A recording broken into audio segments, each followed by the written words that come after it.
नमस्कार, news watch India देख रहे हैं आप और मैं हूं आपके साथ श्रेया राज। अयोध्या में रामलला के दर्शन से पहले सियासी माहौल गर्मा गया है। उत्तर प्रदेश कांग्रेस अध्यक्ष अजय राय को नजरबंद किए जाने का दावा किया गया है, जबकि कांग्रेस सांसद उज्जवल रमन सिंह के घर के बाहर पुलिस तैनात है। कांग्रेस ने इसे लोकतांत्रिक अधिकारों का हनन और सरकार की तानाशाही बताया है। दरअसल राम मंदिर में चढ़ावे की कथित चोरी के मुद्दे पर कांग्रेस का प्रतिनिधिमंडल अयोध्या जाकर रामलला के दर्शन और अपनी बात रखने वाला था, लेकिन उससे पहले ही विवाद और राजनीति तेज हो गई है। अब रुक करते हैं अगली खबर की ओर। गाजियाबाद के खोड़ा इलाके में देर रात ट्रांसफार्मर में लगी आग ने कुछ ही मिनटों में विकराल रूप ले लिया। आग ने पास में खड़े कई वाहनों को अपनी चपेट में ले लिया, जबकि आसपास के मकानों पर भी खतरा मंडराने लगा। आखिर आग कैसे फैली, बचाव अभियान कितना चुनौतीपूर्ण रहा और मौके पर क्या हालात थे, सीधे चलते हैं हमारे संवाददाता प्रवीण मिश्रा के पास। प्रवीण, क्या कुछ जानकारी है इस घटना को लेकर? बता दूं, लगभग 12 बजे तकरीबन ये आग एक ट्रांसफार्मर में लगती है। गाजियाबाद के खोड़ा नगर पालिका की पूरी घटना है। आदर्श नगर कहा जाता है उस पूरे इलाके को, जहां पर लगभग 12 बजे के तकरीबन एक ट्रांसफार्मर है जो कि उसमें एक छोटी सी चिंगारी होती है। उसके बाद धीरे धीरे वो चिंगारी भयानक रूप लेती है आग का। जिस तरीके से वहां पर बताया जा रहा, कुछ लोग वहां पर जो स्थानीय लोग थे उनका कहना था कि वहां पर मौजूद एक खाली प्लॉट के अंदर में कई केमिकल से भरे हुए ऑयल जो होते हैं, ब्लैक ऑयल होता है, वो कनस्तर भरे हुए वहां पर रखे थे, जिसकी वजह से आग की चिंगारी सीधे उस पर पड़ी और उसके बाद जो आग ने विकराल रूप लिया, वहां पर भयानक रूप लिया आग ने, जिसके बाद कई घरों को अपनी जद में ले लिया। बात करें वहां के स्थानीय लोगों की, तो आज स्थानीय लोगों ने कई बार उस केमिकल स्टोर की कंप्लेंट भी की, जिसके बाद कोई सुनवाई नहीं हुई। जिसके बाद कल रात को जिस तरीके से आग की घटना सामने देखने को मिली, कहीं ना कहीं एक बड़ी लापरवाही कह सकते हैं इसको। उसके बाद स्थानीय लोगों ने फायर विभाग को फोन किया, जिसके बाद लगभग 15 से 20 मिनट तक स्थानीय लोगों ने जद्दोजहद भी की। उसके बाद फायर विभाग को सूचना दी गई, वो मौके पर पहुंची, क्योंकि आग इतनी भयानक थी। लगते आप देख सकते हैं तस्वीरों में किस तरीके से आग पूरे घर को जो है अपने जद में ले रही है। और बचाव कार्य के लिए जैसे ही वहां फायर ब्रिगेड के कर्मचारी पहुंचते हैं, लगभग उनको 1 घंटे का समय लगता है पूरी आग को बुझाने में, क्योंकि आग जहां पर लगी थी वो गली जो है वो काफी तंग थी, क्योंकि वहां पर बड़े वाहन नहीं जा सकते। जिसके बाद फायर विभाग की जो टीम थी उन्होंने हॉट पाइप बिछाते हुए आग को पूरी तरीके से काबू पाया। जी प्रवीण, जिस वक्त आग लगी उस समय मौके पर क्या हालात थे और स्थानीय लोगों की पहली प्रतिक्रिया क्या रही? देखिए, जिस वक्त आग ने विकराल रूप लिया, वहां स्थानीय लोगों का साफ तौर पर ये कहना था और वो काफी डर गए थे, क्योंकि अफरा तफरी का माहौल मच गया था, क्योंकि तंग गली होने की वजह से लोग घबरा गए थे, क्योंकि आग जो है वो 4थे माले तक पहुंच गई थी। यानी कि जो बाहर की जो दीवार होती है, टाइल होती है, वो तक गिरना शुरू हो गई थी, क्योंकि आग काफी भयावह थी। लोग डर गए थे, सहम गए थे। वहां के कुछ लोगों ने का ये भी कहना है कि कुछ लोग बालकनी से नीचे कूदने की कोशिश कर रहे थे, जिसकी वजह से वो गिर गए। लेकिन इसमें जो माल की कहे तो माल की काफी नुकसान हुआ। यानी कि वह मौके पर जो गाड़ियां मौजूद थी, जो बाइक मौजूद थी, वहां पर ऑटो एक मौजूद था, वो भी जलकर राख हो गया है। तो नुकसान कह सकते हैं काफी हुआ, लेकिन किसी की जान का कोई नुकसान नहीं हुआ है।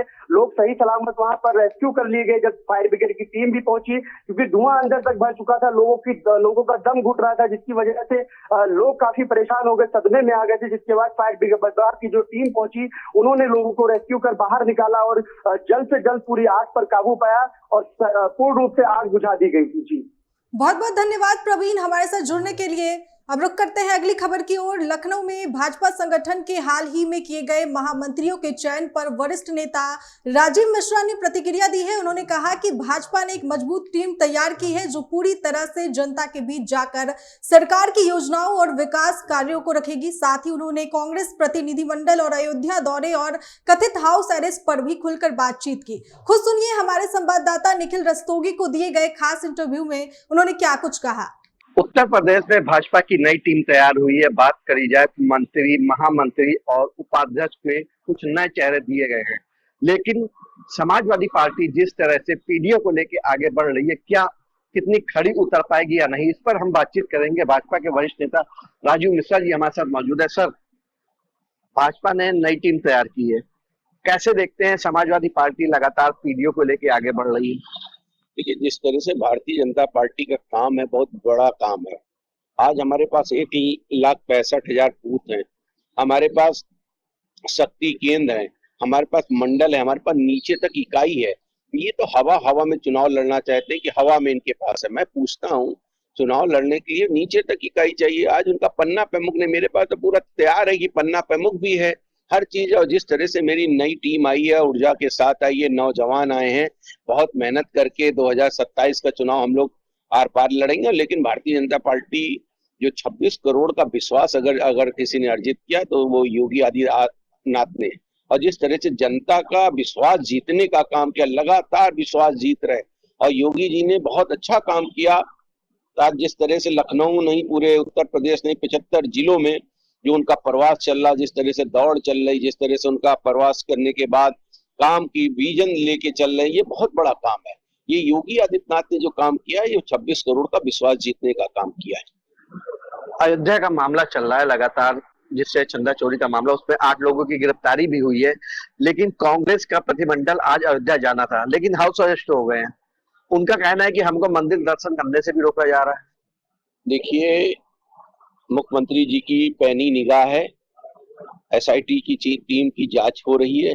दूध का दूध, पानी का पानी होगा, कोई भी होगा वो बचेगा नहीं, ये योगी आदित्यनाथ जी ने कह दिया है। और ये देखिए, राजनीति करना अच्छी बात है, लेकिन इतनी बड़ी राजनीति भी नहीं करनी चाहिए। जब उस पर कार्रवाई ना हो तो आप बताइए, उस पर जेल जाने का काम किया योगी आदित्यनाथ ने, FIR करवाई, सब जेल गए हैं, और निश्चित उस पर कार्रवाई होगी। लेकिन जिस तरह से कांग्रेस नौटंकीबाज है, जिस तरह से नाटक करती है कि मैं जा रहा हूँ, अयोध्या जा रहा हूँ, जब उस समय मंदिर का निमंत्रण मिला था तब तो नहीं गए थे। जब कार्ड दिया था, हमने निमंत्रण दिया था, आमंत्रण किया था उनको, तब तो वो नहीं गए। आज वो नौटंकी वाली जो कांग्रेस हो गई है, कांग्रेस वो कांग्रेस नहीं रह गई, अब नौटंकीबाज वाली कांग्रेस हो गई है। और जिस तरह से काम करना चाहिए, जिस तरह से हाउस अरेस्ट किया गया, मंदिर जाने से कौन रोक सकता, लेकिन वो मंदिर जाके वातावरण खराब करना, वो करना, इसलिए उनको अरेस्ट करने की बात कही, हाउस अरेस्ट करने की बात कही है। और उत्तर प्रदेश में कोई भी योगी सरकार में लॉ ऑर्डर कोई बिगाड़ नहीं सकता, चाहे वो कांग्रेस हो, चाहे सपा हो, चाहे भारतीय जनता पार्टी हो। आज लैंड ऑर्डर की वजह से उत्तर प्रदेश 26 करोड़ का विश्वास जीतने का काम किया है। तो फिलहाल हमारे साथ बातचीत करने के लिए भाजपा के वरिष्ठ नेता राजीव मिश्रा जी मौजूद थे। कांग्रेस जिस तरह से राजनीति कर रही है अयोध्या पे, फिलहाल उसको राजनीति नहीं करना चाहिए। इस मामले में फिलहाल 8 लोगों की गिरफ्तारी हो चुकी है, और भी लोग जो बाकी होंगे उनकी गिरफ्तारी होगी। फिलहाल SIT की जांच चल रही है। फिलहाल लखनऊ से मैं Nikhil Rastogi, news watch India के लिए। रामपुर में सीएम योगी आदित्यनाथ ने जनसभा को संबोधित करते हुए विपक्षी दलों पर जमकर निशाना साधा। उन्होंने समाजवादी पार्टी, कांग्रेस और बसपा पर तीखे राजनीतिक हमले करते हुए कहा कि 2017 से पहले प्रदेश में विकास कुछ परिवारों तक सीमित था और कानून व्यवस्था की स्थिति बेहद खराब थी। वहीं उन्होंने दावा किया कि आज उत्तर प्रदेश दंगा मुक्त और बेहतर कानून व्यवस्था वाला प्रदेश बन चुका है। खुद सुनिए सीएम योगी का ये बयान।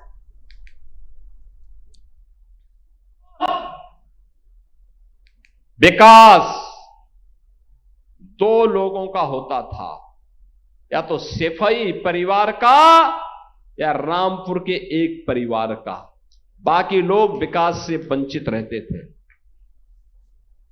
इन्होंने सामाजिक ताने बाने को छिन्न भिन्न किया, जनभावनाओं के साथ खिलवाड़ किया, विरासत को अपमानित करने के लिए, बहन बेटियों को अपमानित करने के लिए समाजवादी पार्टी ने कुछ भी कोर कसर नहीं छोड़ी थी।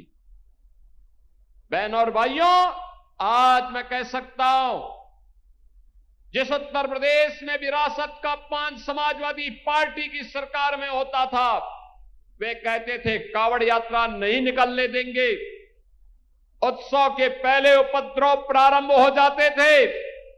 कोई पर्व और त्योहार के पहले दंगे फसाद उत्तर प्रदेश की पहचान बन जाती थी। 2017 के पहले न होली, न दीपावली, न विजयादशमी, न रामनवमी, न सावन के महीने का कोई पर्व, न जन्माष्टमी के आयोजन को ही करने दिया जाता था। आज आप देखते होंगे कावड़ यात्रा धूम धड़ाके के साथ निकलती है, कोई रोक टोक नहीं। दुर्गा पूजा शानदार तरीके से होती है, कोई रोक टोक नहीं।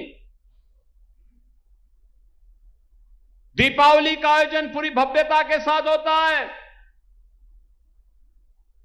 कोई रोक टोक नहीं। जिस समाजवादी पार्टी ने श्री कृष्ण जन्मोत्सव का कार्यक्रम, श्री कृष्ण जन्माष्टमी के कार्यक्रम को रोक लगाई थी, हमारी सरकार ने उस रोक को दूर करके भगवान राम के जन्मोत्सव रामनवमी का आयोजन हो, श्री कृष्ण भगवान के जन्मोत्सव का कार्यक्रम, श्री कृष्ण जन्माष्टमी का कार्यक्रम हो, होली हो, दीपावली हो, विजयादशमी हो, दुर्गा पूजा हो, कोई भी पर्व और त्योहार हो, उन सभी की बाधाओं को दूर करके आज फिर से उत्सवपूर्ण माहौल के रूप में उत्तर प्रदेश का माहौल बदला है। आज उसका परिणाम भी मिला है। विरासत को सम्मान दे करके कैसे अर्थव्यवस्था को आगे बढ़ाए। आपको बता दें कि इस पूरे दौरे को राजनीतिक नजरिए से भी देखा जा रहा है। ऐसे में अब सवाल उठ रहा है कि आखिर विपक्ष पर सीएम योगी के इन हमलों के क्या राजनीतिक मायने हैं और रामपुर को मिली विकास परियोजनाओं का असर कितना बड़ा होगा। इस पर ज्यादा जानकारी के लिए सीधा चलते हैं हमारे संवाददाता अफान अहमद के पास। अफान, सीएम योगी के भाषण के दौरान मुख्य रूप से कौन कौन से मुद्दे सबसे ज्यादा हाईलाइट किए गए?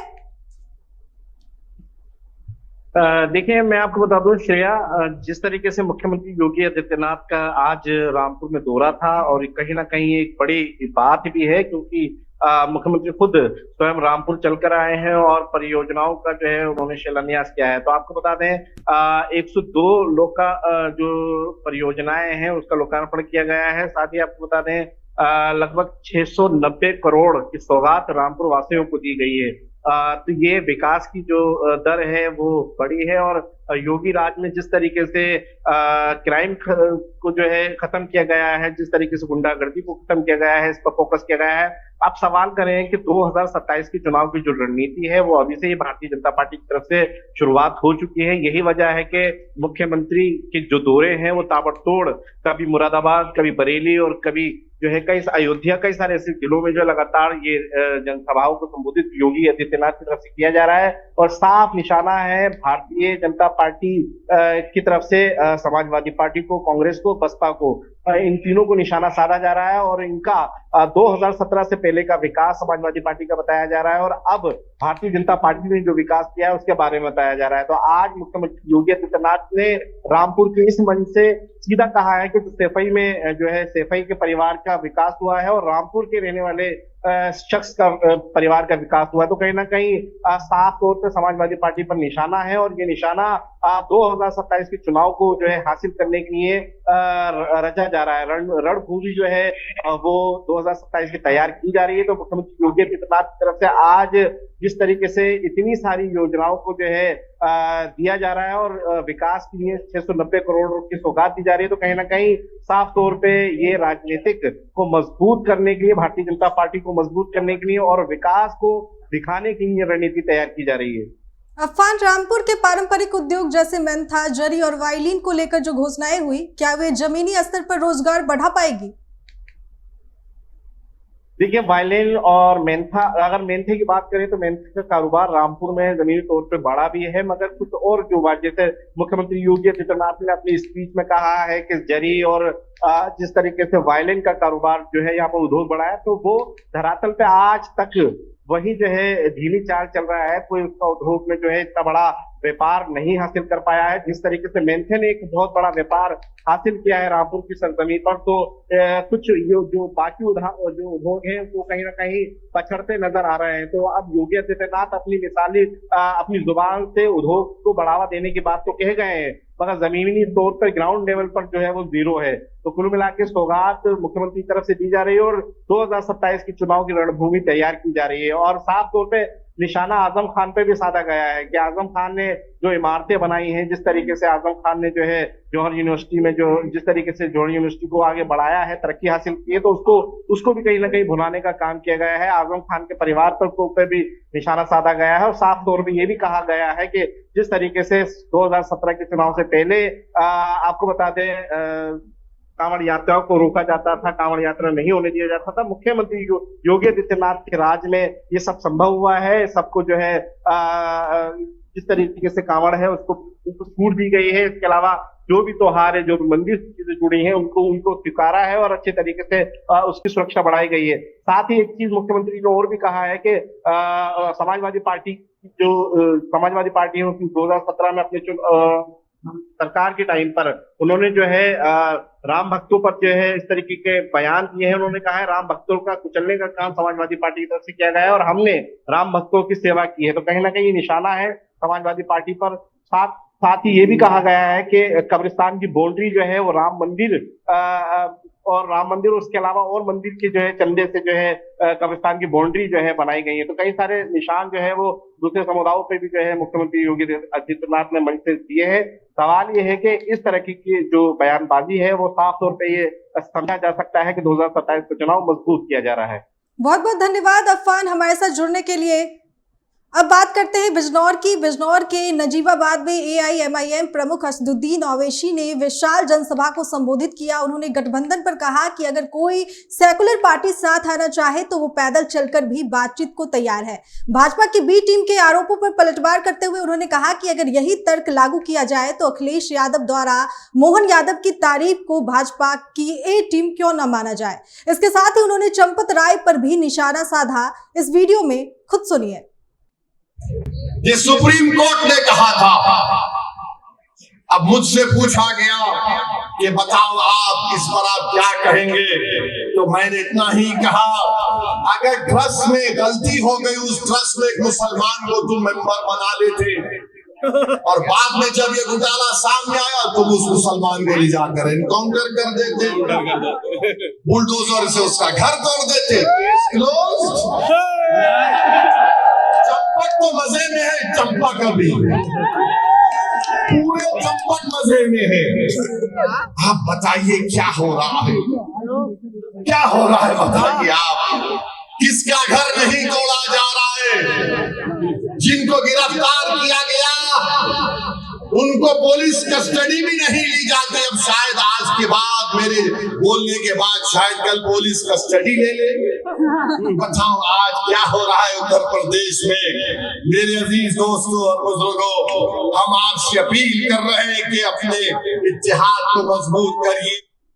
राम मंदिर दर्शन विवाद को लेकर सियासत तेज हो गई है। दीपक सिंह ने सरकार पर गंभीर आरोप लगाते हुए कहा कि प्रभु राम के दर्शन पर रोक लगाई जा रही है और उन्हें दर्शन से वंचित किया जा रहा है। उन्होंने कहा कि अगर सरकार ने चंदा चोरी पर कार्रवाई की होती तो स्थिति अलग होती। दीपक सिंह ने दावा किया कि कांग्रेसियों को अंग्रेजों की पुलिस भी नहीं रोक पाई थी और ये सरकार भी नहीं रोक पाएगी। उन्होंने आरोप लगाया कि सरकार चंदा चोरों को बचाने का काम कर रही है। खुद सुनिए कांग्रेस नेता दीपक सिंह का पूरा बयान इस वीडियो में। कानून अजीब सरकार बन गई उत्तर प्रदेश में। अब प्रभु श्री राम के दर्शन करने पे भी पाबंदी लगा दी है। बेहतर होता है पाबंदी लगाई जाती चंदा चोरी के लिए, बेहतर होता चढ़ावे में चोरी के लिए उसमें पाबंदी लगाई होती। उत्तर प्रदेश की सरकार उसे नहीं रोक पाई, लेकिन अब हमारे कांग्रेस के साथियों को भगवान श्री राम के दर्शन करने से रोक रही है। कल अमेठी जनपद के प्रत्येक कार्यकर्ताओं के यहाँ पुलिस का पहरा था, निकल नहीं सके। हम लोग रात में किस तरह से अयोध्या आए हैं, अभी हम अयोध्या हैं, अयोध्या से भी जाने से रोका जा रहा है। उत्तर प्रदेश के अन्य जनपदों में भी हमारे साथियों को दर्शन करने से रोका गया। हम सरकार से जानना चाहते हैं आखिर ये कहाँ का कानून है। हम कहते हैं ना सरकार संविधान के खिलाफ काम कर रही है। अनुच्छेद 25 हमें किसी भी तरह से धर्म में दर्शन करने, किसी देव को पूजने की आजादी देती है और ऐसी दशा में हमें यहाँ रोके रखा गया है। लेकिन हम सरकार को बताना चाहते हैं, हम कांग्रेस के लोग हैं, इस कांग्रेस पार्टी को अंग्रेजों की पुलिस नहीं रोक पाई थी, हमें नहीं रोक पाएंगे। अगर आज दर्शन करने देंगे तो करेंगे, लेकिन एक चीज ध्यान रखिएगा, ये संदेश चंदा चोरों के लिए भी है और जो चंदा चोरों को बचाने काम कर रहे हैं उनके लिए भी है। हम अयोध्या आए हैं तो बिना दर्शन किए नहीं जाएंगे। ये मथुरा में यमुना एक्सप्रेसवे पर मंगलवार को बड़ा सड़क हादसा हो गया। थाना राया क्षेत्र में माइलस्टोन 112-113 के बीच तेज रफ्तार वोल्वो बस आगे चल रहे ट्रेलर जो जा टकराई। टक्कर इतनी भीषण थी कि बस का अगला हिस्सा पूरी तरह क्षतिग्रस्त हो गया। हादसे में 4 यात्रियों की मौत हो गई जबकि 19 लोग घायल हो गए। वहीं पुलिस ने मौके पर पहुंचकर राहत बचाव कार्य किया है, घायलों को अस्पताल भेजा। फिलहाल मृतकों की पहचान की जा रही है और जांच जारी है। वहीं इस घटना पर एसपी सुरेश चंद्र रावत ने क्या बताया वो सुनिए। जनपद मथुरा के थाना राया में यमुना एक्सप्रेस वे पर माइलस्टोन संख्या 112 जो कि आगरा से नोएडा की तरफ जा रहा है, राया कट से 2 किलोमीटर पहले एक सड़क दुर्घटना हुई है जिसमें एक ट्रेलर जो है जिसमें गिट्टी लोड थी वो अपनी थर्ड लेन में जा रहा था। पीछे से एक वोल्वो बस है, ओला बस सर्विस, जो कि लखनऊ से यात्री इसमें चढ़े थे। इसमें लगभग 65 यात्री सवार थे। उसकी ओवर स्पीड के कारण उस ड्राइवर ने पीछे से उसमें टक्कर मारा है। वो बस लगभग 2 से 2.5 मीटर वो ट्रेलर के अंदर घुस गई थी। गाजियाबाद के लोनी बॉर्डर थाना क्षेत्र के मुस्तफाबाद में कार और बाइक की मामूली टक्कर के बाद एक युवक की कथित तौर पर पीट-पीटकर हत्या का मामला सामने आया है। परिजनों का आरोप है कि मोहम्मद जैद को कार सवार युवक जबरन एक कार्यालय में ले गए, जहां उसके साथ बेरहमी से मारपीट की गई। गंभीर हालात में उसे अस्पताल ले जाया गया, जहां डॉक्टरों ने मृत घोषित कर दिया। वहीं दूसरी तरफ पुलिस ने FIR दर्ज कर जांच शुरू कर दी है और आरोपियों की गिरफ्तारी के लिए टीमें गठित की गई है। खुद इस घटना पर DCP सुरेंद्र नाथ तिवारी ने क्या कहा, सुनिए वो।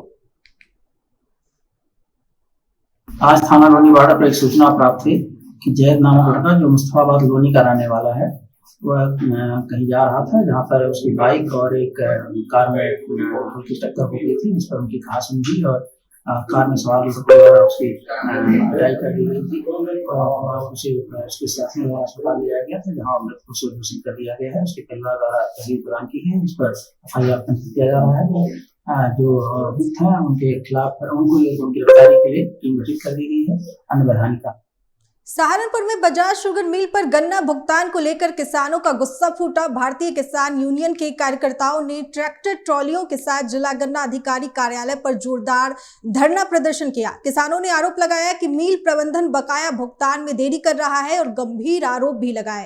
राष्ट्रीय अध्यक्ष विजेंद्र सिंह औलहान के नेतृत्व में किसानों ने चेतावनी दी कि जब तक भुगतान नहीं होगा आंदोलन जारी रहेगा और इसे और उग्र किया जाएगा। वहीं राष्ट्रीय अध्यक्ष वीरेंद्र सिंह औलहान ने क्या कुछ कहा, सुनिए इस वीडियो में।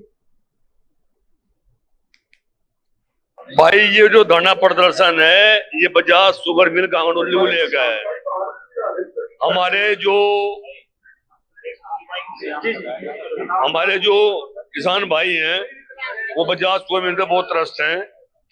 मात्र 21 दिन का पेमेंट दे रखा भाई, 6 महीने में, मात्र 21 दिन का, वो भी 1 दिन का 1 महीने में मात्र।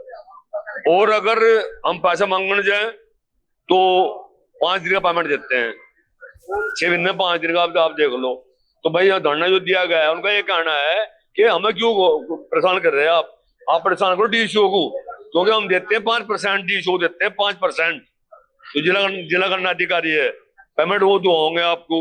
हमने कहा ठीक है भाई, हम तो टोकते नहीं है, हम DSO साहब के पास चलेंगे जो कमीशन खा रहा है पीछे भाई, तो वहां आना पड़ेगा। दूसरा मेरा ये कहना है जो भी जो 6 जब तक पेमेंट नहीं मिलेगा पूरा किसान भाइयों का, 50 भी नहीं देगा, तब तक हम यहाँ से हटने की भाई, मत हटने का नहीं यहाँ से, या कुछ भी हो जाओ, ये मेरा वादा भाई। अब बात करते हैं फिल्मी जगत की। अजय देवगन की फिल्म चौहान का टीजर रिलीज होते ही विवादों में आ गया है। टीजर में अजय देवगन की आवाज में पठानों से कह दो चौहान आ गया है। डायलॉग को लेकर सोशल मीडिया पर तीखी प्रतिक्रिया देखने को मिल रही है। क्षत्रिय परिषद नाम के संगठन ने आपत्ति जताते हुए कहा कि ऐतिहासिक विरासत को सांप्रदायिक या जातीय भावनाओं से जोड़कर पेश नहीं किया जाना चाहिए और ऐसे नामों के इस्तेमाल से समाज में गलत संदेश जा सकता है। वहीं सोशल मीडिया पर कुछ लोग इसे धार्मिक विभाजन बढ़ाने की कोशिश बता रहे हैं। साथ ही फिल्म में कश्मीर संघर्ष और पैलेट गन से जुड़े चित्रण को लेकर भी सवाल उठ रहे हैं। अब रुक करते हैं आखिरी खबर की ओर। अगले महीने जापान में होने वाले एशियन गेम्स के लिए भारतीय महिला क्रिकेट टीम का ऐलान कर दिया गया है। चयनकर्ताओं ने हरमनप्रीत कौर को कप्तान और स्मृति मंदाना को कप्तान नियुक्त किया है। BCCI की सीनियर चयन समिति ने विकेटकीपर यास्तिका भाटिया की जगह कमलिनी को टीम में शामिल किया है। वहीं शेफाली वर्मा और दीप्ति शर्मा जैसे अनुभवी खिलाड़ियों पर भरोसा जताया गया है। BCCI को टीम से बड़ी उम्मीदें जुड़ी है। इस खबर में फिलहाल इतना ही। तब तक देखते रहिए न्यूज़ वॉच इंडिया।